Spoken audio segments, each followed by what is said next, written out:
السلام علیکم ورحمۃ اللہ وبرکاتہ۔ ان الحمدللہ والصلاۃ والسلام علی رسول اللہ، اما بعد۔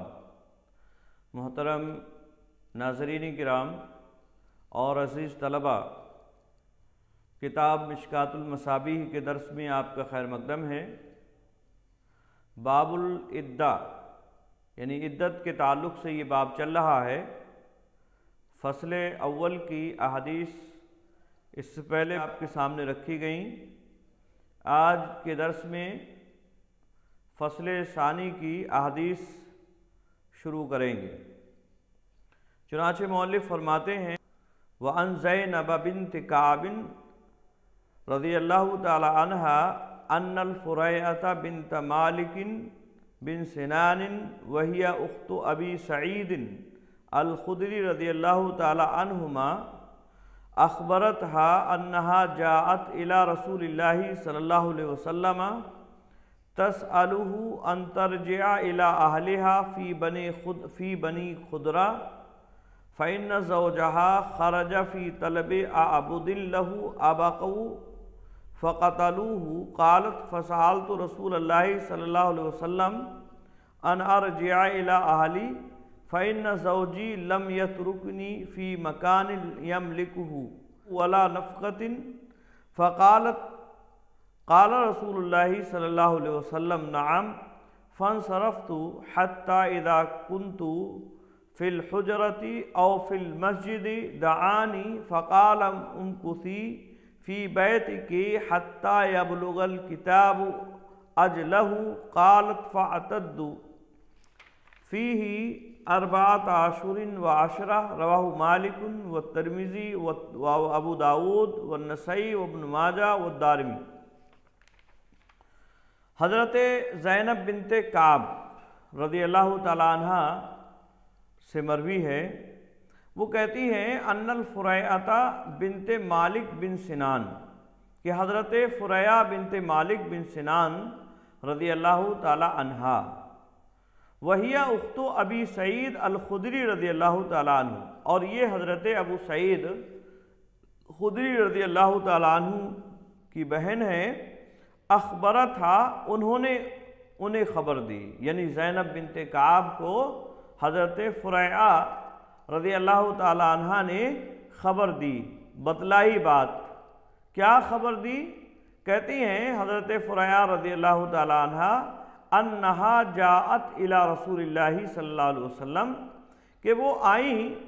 رسول اللہ صلی اللہ علیہ وسلم کے پاس تسألہ آپ سے سوال کرتے ہوئے، یعنی آپ سے سوال پوچھنے کے لیے، مسئلے کی وضاحت چاہتے ہوئے آئیں نبی اکرم صلی اللہ علیہ وسلم کے پاس۔ اور مسئلے کی وضاحت یہ کہ ان ترجع الی اہلہا، کہ وہ اپنے گھر والوں کی طرف لوٹ جائیں، فی بنی خدرہ، بنی خدرہ میں، یعنی بنو خدرہ سے ان کا تعلق تھا، قبیلے بنو خدرہ سے، تو اب یہ چاہ رہی تھی کہ وہ اپنے خاندان والوں کو اپنے مائکے بنو خدرہ میں چلی جائیں۔ فإن زوجها، بے شک ان کے شوہر، یعنی حضرت فریعہ رضی اللہ تعالی عنہ کہ جو شوہر ہیں، ان کے تعلق سے، اپنے شوہر کے تعلق سے کہتی ہیں خرج فی طلب عبد لہ، اپنے غلاموں کی تلاش میں نکلے، خرجہ نکلے، یعنی شوہر نکلے ان کے، فی طلب، طلب مطلب تلاش میں، عبد، عبد ان کی جمع ہے غلام، یعنی غلاموں کی تلاش میں، اور لہو کا مرجع زوج کی جانب، یعنی اپنے غلاموں کی تلاش میں نکلے، ابقوا جو بھاگ گئے تھے، یعنی وہ غلام جو بھاگ گئے تھے ان کو چھوڑ کر چلے گئے تھے۔ فقتلوہ، پس ان غلاموں نے انہیں قتل کر دیا۔ یعنی معاملہ یہ ہوا کہ ان کے کچھ غلام تھے، اب وہ غلام انہیں چھوڑ کر بھاگ گئے، اور ان غلاموں کی تلاش میں جب یہ گئے، غلاموں کو مل گئے، لیکن انہوں نے ان کو قتل کر دیا، حضرت فریعہ بنت مالک رضی اللہ تعالی عنہ کے شوہر کو۔ یعنی غلاموں نے انہیں قتل کیا۔ قالت کہتی ہیں فسألت رسول اللہ صلی اللہ علیہ وسلم، تو میں نے سوال کیا اللہ کے نبی صلی اللہ علیہ وسلم سے، ان ارجع الی اہلی، اپنے اہل کی طرف لوٹنے کے واسطے سے، یعنی اس تعلق سے سوال کیا کہ میں اپنے گھر والوں کی طرف لوٹ جاؤں، یعنی جو بنو خدرہ ہیں وہاں میں چلی جاؤں، میکے میں چلی جاؤں اور وہاں میں عدت گزاروں۔ اور اس کی وجہ بتلائی فإن زوجی لم یترکنی، بے شک میرے شوہر نے نہیں چھوڑا ہے میرے لیے، فی منزل، کسی گھر میں، یملکہ، جس کا وہ مالک ہو، یعنی کوئی ایسا گھر نہیں چھوڑا ہے جس کے وہ مالک ہو، تو گھر نہیں ہے ان کا۔ اور اسی طرح سے ولا نفقۃ، اور اسی طرح سے نہ نفقہ میں چھوڑا، یعنی نفقہ بھی نہیں ہے، کھانے پینے کا انتظام بھی نہیں ہے اور نہ ہی مکان ہے۔ تو اب ایسی صورت میں کیا کیا جائے؟ کیا میں اپنے خاندان والوں کے یہاں چلی جاؤں، اپنے مائکے چلی جاؤں، بنو خدرہ میں واپس چلی جاؤں اور وہاں میں عدت گزاروں؟ آئی بات میں؟ تو یہ معاملہ اصل میں ہے۔ فقالت کہتی ہیں قال رسول اللہ صلی اللہ علیہ وسلم، اللہ کے نبی صلی اللہ علیہ وسلم نے فرمایا نعم، ہاں ٹھیک ہے چلی جاؤ تم۔ یہ اجازت آپ صلی اللہ علیہ وسلم نے دی۔ تو یہ اجازت آپ صلی اللہ علیہ وسلم نے انہیں دے دی، لیکن اجازت دینے کے بعد آپ صلی اللہ علیہ وسلم نے انہیں یہ کہنے کے بعد کہ ٹھیک ہے تم چلی جاؤ، بعد میں آپ صلی اللہ علیہ وسلم نے اس سے منع فرمایا۔ چنانچہ کہتی ہیں فانصرفت حتی اذا کنت فی الحجرۃ، پس میں پلٹی، یعنی واپس جانے کے لیے کہ میں اپنے گھر جس میں رہ رہی ہیں وہاں سے سامان وغیرہ اپنی ضرورت کا لے کر اپنے مائکے چلی جاؤں، بنو خدرہ میں چلی جاؤں، اس واسطے میں پلٹ کر جانے لگی۔ حتی اذا کنت فی الحجرۃ، یہاں تک کہ میں حجرہ کے قریب تھی، یعنی آپ صلی اللہ علیہ وسلم کا جو حجرہ ہے اس سے نکل کر قریب ہی تھی حجرے کے میں، او فی المسجد، یا مسجد میں، راوی کو شک ہے یعنی حجرہ کہا یا مسجد کہا، تو یہ مطلب نکلی ہی تھی آپ صلی اللہ علیہ وسلم کے حجرے سے یا اسی طرح سے مسجد سے۔ دعانی، آپ صلی اللہ علیہ وسلم نے مجھے بلایا، فقال، آپ نے فرمایا امکسی فی بیتک، ٹھہری رہو تم اپنے گھر میں، یعنی جس میں تمہارے شوہر کا انتقال ہوا ہے اور اس گھر میں تمہیں شوہر کے انتقال کی خبر ملی ہے، جس میں تم رہ رہی ہو اب تک، اسی گھر میں ٹھہری رہو، حتی یبلغ الکتاب اجلہ، یہاں تک کہ کتاب اپنی مدت تک پہنچ جائے، یعنی جو ایام عدت ہیں وہ گزر جائیں، 4 مہینہ 10 دن وہ ختم ہو جائیں، لہذا تمہیں وہیں رہنا ہے جہاں تمہارے شوہر کے وفات کی اطلاع ملی ہے تمہیں۔ آئی بات میں؟ تو آپ صلی اللہ علیہ وسلم نے بعد میں انہیں منع فرما دیا کہ تم منتقل نہیں ہوگی، اور جہاں رہ رہی ہو، جہاں تمہارے شوہر کے انتقال کی خبر ملی ہے وہیں تمہیں عدت گزارنا ہے اور وہیں رہنا ہے۔ قالت کہتی ہیں فاعتدت، پس میں نے عدت گزاری فیہ، یعنی اسی میں، یعنی اسی مکان میں جس میں ان کے شوہر کے انتقال کی خبر آئی تھی، اسی میں انہوں نے عدت گزاری۔ 4 اشہر و عشرہ، 4 مہینہ 10 دن، یعنی 4 مہینہ 10 دن تک وہاں انہوں نے عدت گزاری۔ رواہ مالک، اس کو امام مالک نے روایت کیا ہے، امام ترمذی نے روایت کیا ہے، ابو داؤد اور امام نسائی، اور اسی طرح سے ابن ماجہ اور دارمی نے روایت کیا ہے۔ تو یہ حدیث اس بات کی دلیل ہے کہ اگر شوہر کا انتقال ہو جا رہا ہے تو عورت اسی مکان میں عدت گزارے گی جس میں اس کے شوہر کے انتقال کی خبر آئی ہے۔ آئی بس میں اسی مکان میں اسے عدت گزارنا ہے۔ تو یہ حدیث اس بات کی دلیل ہے کہ متوفی عنہا زوجہا، یعنی جس کے شوہر کا انتقال ہو گیا ہے، وہ اسی جگہ عدت گزارے گی جس جگہ اس کے شوہر کی وفات کی خبر ملی ہے۔ اسی طرح سے اس حدیث سے یہ بات بھی معلوم ہو رہی ہے کہ عورت جس کے شوہر کا انتقال ہو گیا ہے اس کی عدت 4 مہینہ 10 دن ہے، 4 مہینہ 10 دن تک وہ انتظار کرے گی۔ جس عورت کے شوہر کا انتقال ہو گیا ہو اس کے لیے سکنا ہے یا نہیں ہے، اس تعلق سے علماء کے درمیان میں اختلاف رہا ہے۔ چنانچہ امام شافعی سے اس تعلق سے 2 قول مروی ہیں، اور ایک قول کے مطابق جو صحیح ترین ہے ان کا وہ یہ ہے کہ ایسی عورت کو سکنا ہے، یعنی رہنے کی اجازت اسے ملے گی۔ اور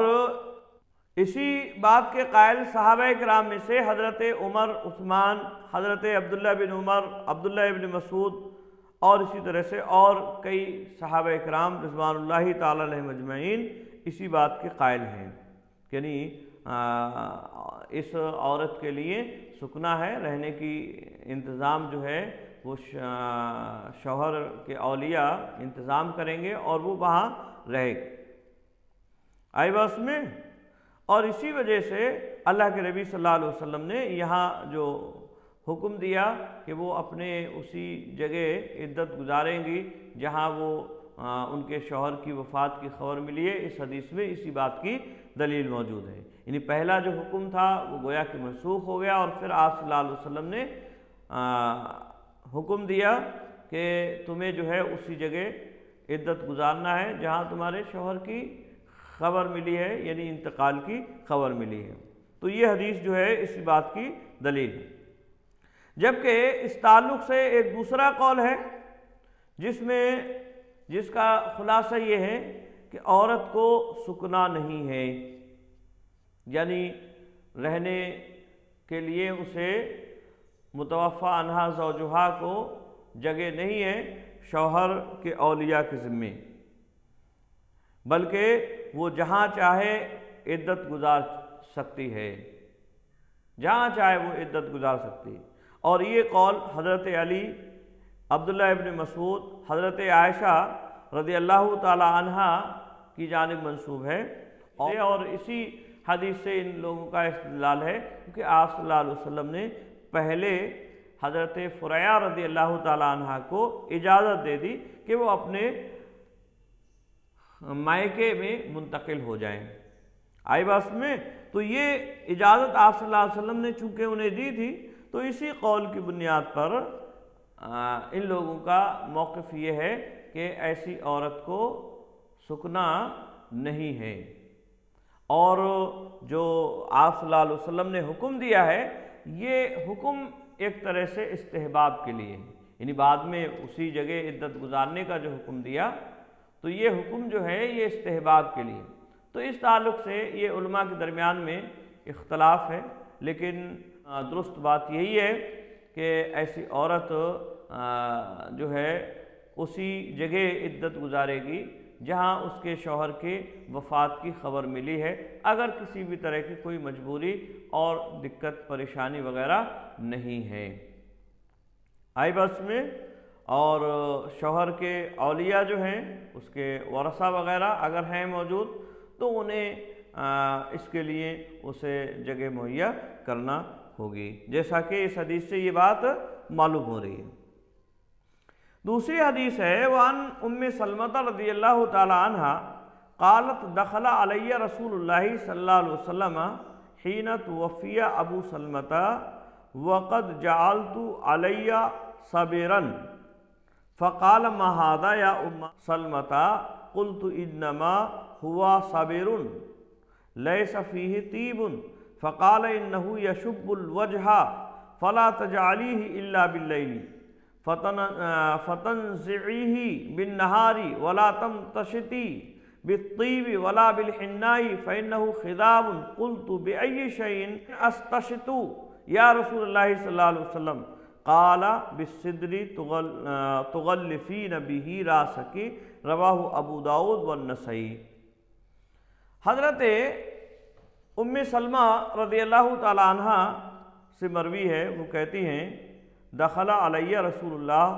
صلی اللہ علیہ وسلم، کہ میرے پاس رسول اللہ صلی اللہ علیہ وسلم آئے حینا توفی ابو سلمہ، اس وقت جب ابو سلمہ رضی اللہ تعالیٰ عنہ کی وفات ہوئی، یعنی جس وقت حضرت ابو سلمہ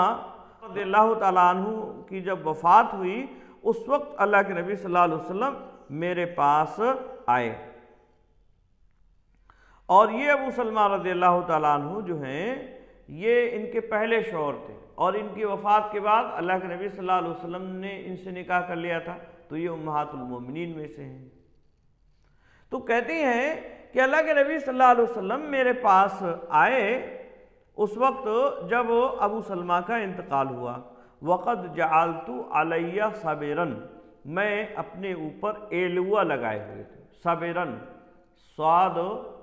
کے فتحہ اور با کے کسرہ کے ساتھ صابرن، اور صابرن کہتے ہیں ایلوا، ایک طرح کی یہ جو ہے بوٹی سمجھ لیجیے، ہوتا ہے ایلوا، کڑوا ہوتا ہے، اور اسے جو ہے چہرے وغیرہ کو صاف کرنے کے لیے، رنگ وغیرہ کو صاف ستھرا کرنے کے لیے استعمال کیا جاتا ہے۔ تو یہ کہتی ہیں کہ میں وقت جعلت علیہ صبرن، کہ میں اپنے اوپر ایلوا لگائے ہوئے تھی۔ فقال ما ھذا یا ام سلمہ، تو آپ صلی اللہ علیہ وسلم نے فرمایا اے ام سلمہ یہ کیا ہے،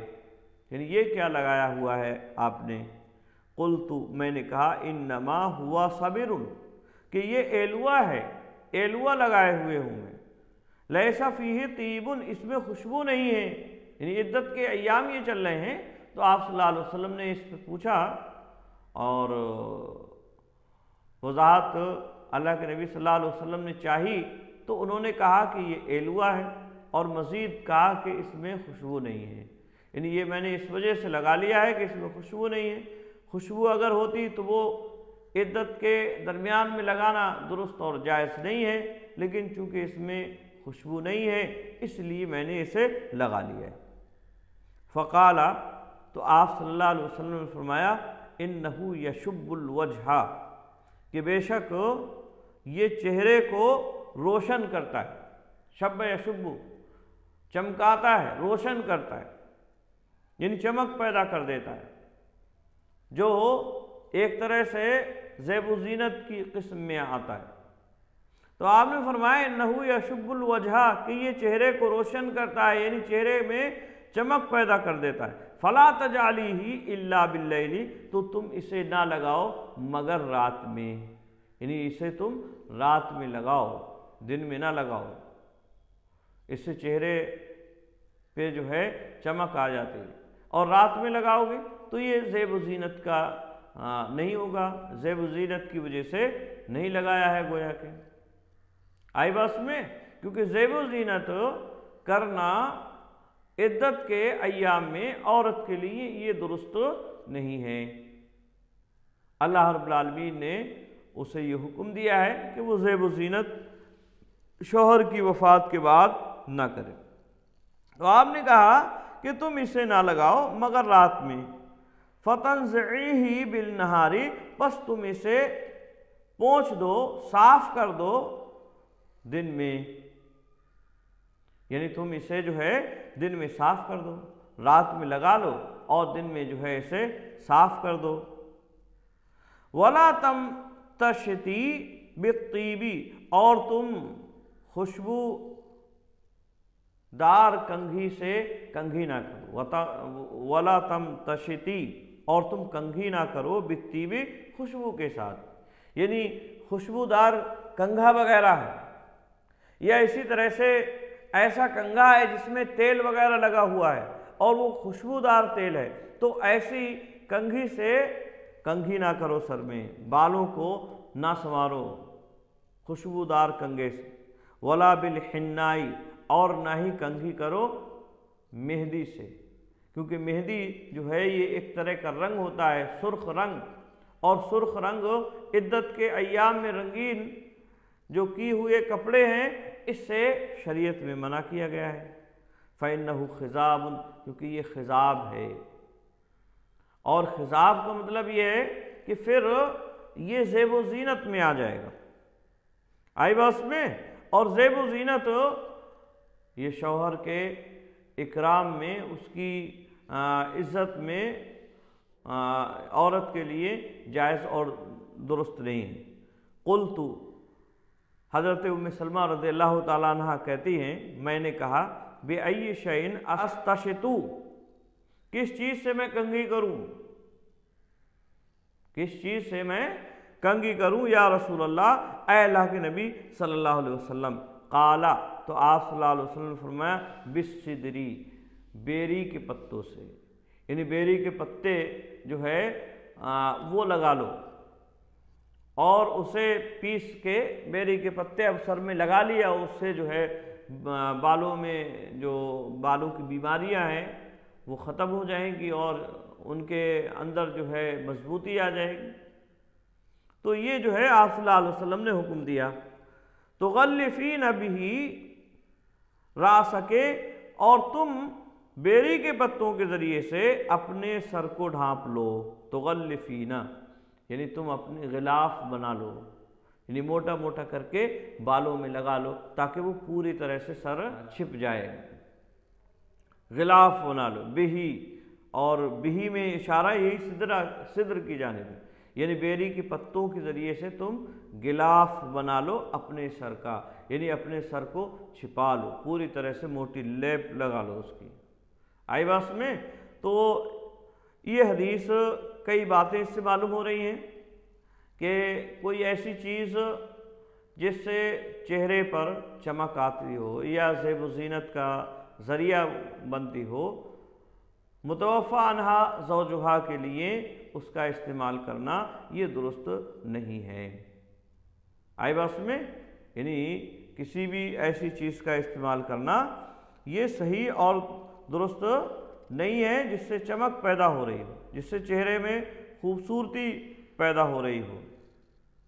آئی بات میں۔ یہ حدیث اس بات کی دلیل ہے۔ اور اسی طرح سے خوشبودار کنگھے کا استعمال کرنا یا خوشبو وغیرہ کا استعمال کرنا بھی صحیح اور درست نہیں ہے۔ لیکن یاد رہے علماء نے اس حدیث کو ضعیف قرار دیا ہے، اور اس کے ضعیف ہونے کی وجہ یہ ہے، اس میں ایک راویہ ام حکیم، ان کی حالت معلوم نہیں ہے یہ ثقہ ہیں یا نہیں ہے، اور اسی طرح سے ایک اور دوسرے راوی مغیرہ بن ضحاک ہیں اور یہ مستور راوی ہیں، تو اس وجہ سے یہ روایت صحیح نہیں ہے، آئی بات سمجھ۔ اگلی حدیث ہے وعنہا عن النبی صلی اللہ علیہ وسلم قال المتوفی عنہا زوجہا لا تلبس المعصفر من الثياب الی آخر الحدیث۔ اور انہی سے یعنی حضرت ام سلمہ رضی اللہ تعالیٰ عنہ سے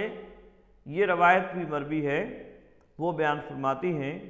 نبی اکرم صلی اللہ علیہ وسلم سے روایت کرتے ہوئے، کہتی ہیں نبی اکرم صلی اللہ علیہ وسلم سے روایت کرتے ہوئے کہ آپ صلی اللہ علیہ وسلم نے فرمایا المتوفی عنہا زوجہا، وہ عورت جس کے شوہر کا انتقال ہو گیا، المتوفی انتقال ہو گیا ہے، عنہا جس عورت سے، زوجہا اس کے شوہر کا، لا تلبسو المعصفر زعفران سے رنگا ہوا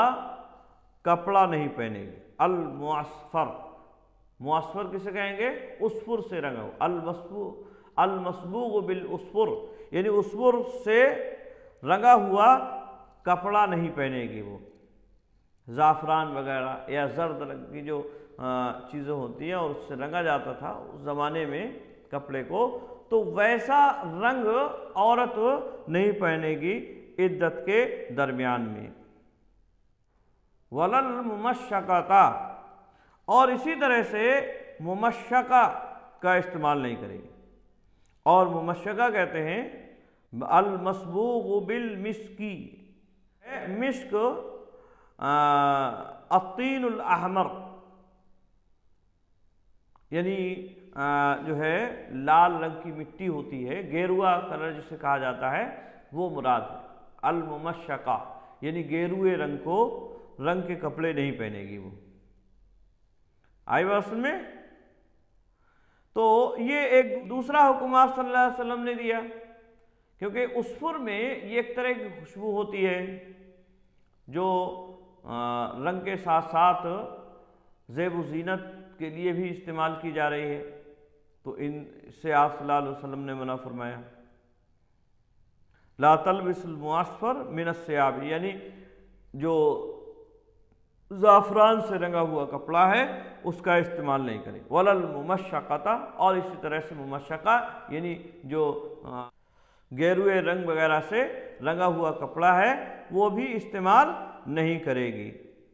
ولا الحلا، اور حلا جو ہے ہا کے ضمہ کے ساتھ یا اسی طرح سے ہا کے کسرہ کے ساتھ، ولا الحلی یہ بھی پڑھ سکتے ہیں، اور یہ جمع ہوگی حلیتن کی۔ اور حلیہ کہتے ہیں،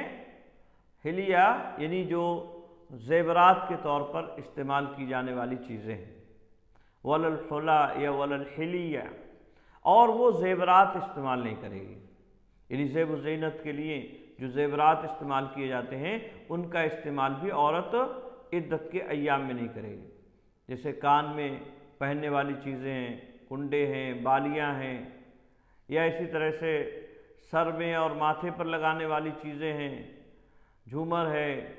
یا پیروں میں پہننے والی پازیب ہیں، زیوریاں وغیرہ ہیں، گلے میں پہننے والی چیزیں ہیں، گلوبند وغیرہ وغیرہ۔ تو یہ ساری چیزیں جو زیورات کے طور پر عورتیں استعمال کرتی ہیں،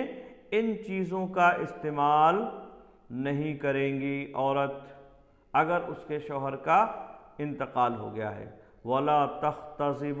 اور نہ ہی وہ خضاب لگائے گی، کیونکہ یہ خضاب جو ہے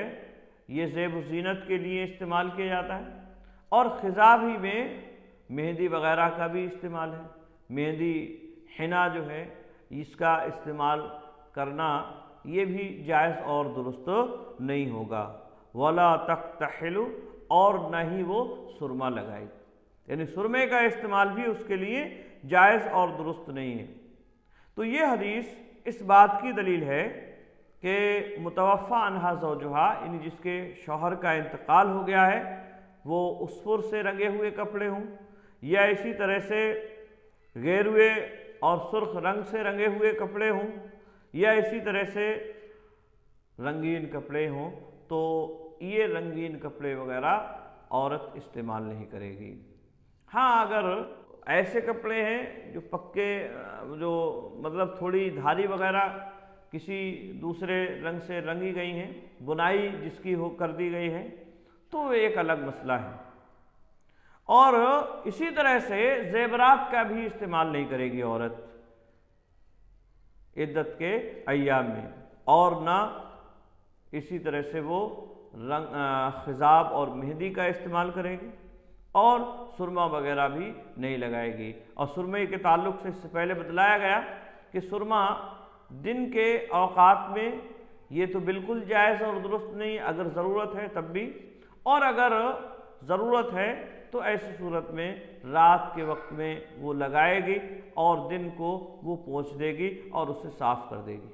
آئی بات میں؟ تو یہ ضرورت کے موقع پر سرما رات کو صرف لگایا جا سکتا ہے، دن میں لگانا یہ درست نہیں ہے، جیسا کہ اس سے پہلے بھی اس تعلق سے حدیث گزر چکی ہے۔